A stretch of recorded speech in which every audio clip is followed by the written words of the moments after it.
दोस्तों, दुनिया में एफर्ट्स को कभी रिवार्ड नहीं मिलता, लेकिन रिजल्ट्स को जरूर मिलता है। इसीलिए दोस्तों, सही एफर्ट्स सही रिजल्ट्स दिलाते हैं। आपका फिर से मेरे गुरु मोटिवर्सिटी चैनल में स्वागत है।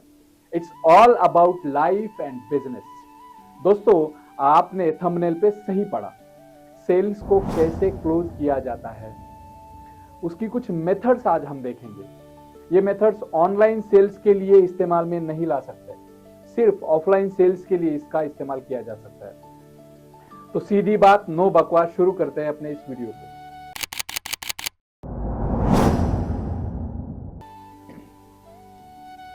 दोस्तों, सेल्स की क्लोजिंग कभी नहीं करनी चाहिए।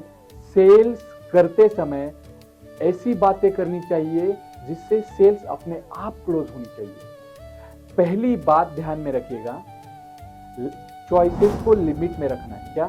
चॉइसेस को लिमिट में रखना है।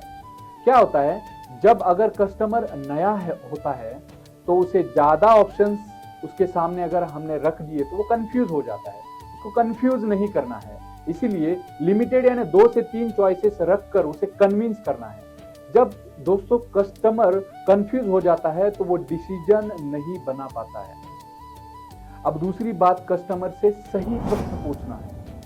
जो लिमिटेड चॉइसेस आपने उसके सामने रखी थी, उसमें से आप कौन सा प्रोडक्ट खरीदना चाहते हो, ऐसा सवाल पूछने के बाद उसका काउंटर क्वेश्चन आएगा, इसमें से कौन सा अच्छा है। तो कस्टमर आपको उसकी जरूरत पूछनी है। कस्टमर को उसकी जरूरत पूछनी है, उसकी जरूरत के हिसाब से आपका प्रोडक्ट पिच करना है। अब तीसरी बात करते हैं, जब आप प्रोडक्ट पिच करते हो तो भी वो कंफ्यूज हो जाता है।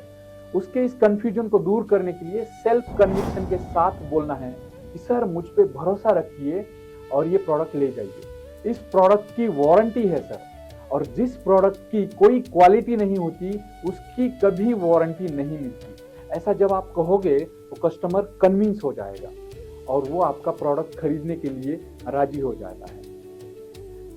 ये तो बात हो गई कस्टमर की, जो प्रोडक्ट का नॉलेज नहीं लेके आया है।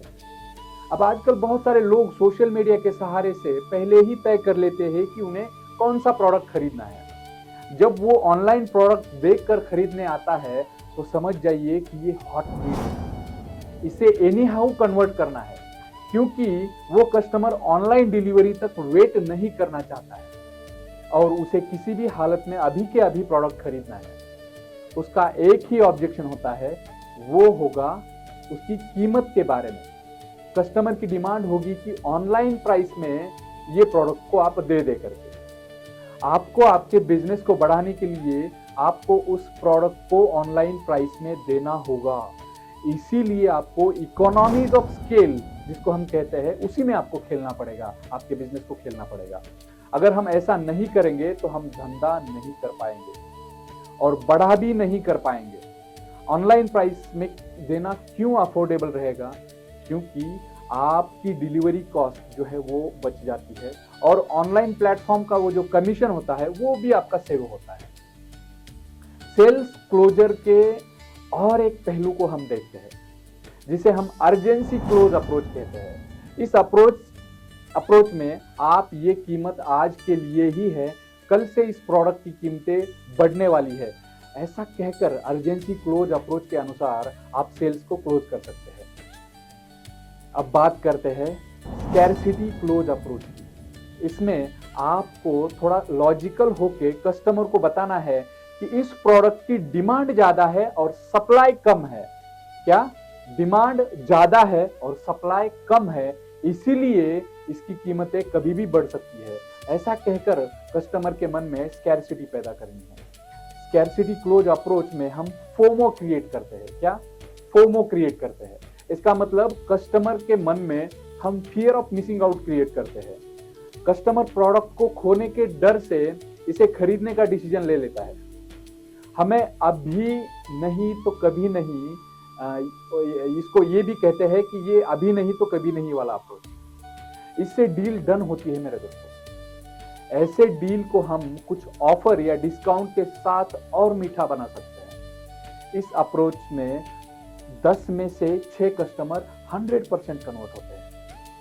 अब हम देखते हैं kill the objection before it kills our sales approach. यहाँ हमें थोड़ी तैयारी करने की जरूरत होती है। हमें क्या करना है, हमें एक पेन और पेपर लेना है और आपको अब तक आपके जितने भी कस्टमर है उन्होंने जितने भी ऑब्जेक्शंस रेज किए हैं उन ऑब्जेक्शंस को लिखना है और आपने उन सारे ऑब्जेक्शंस को कैसे हैंडल किया था उसे लिखना है।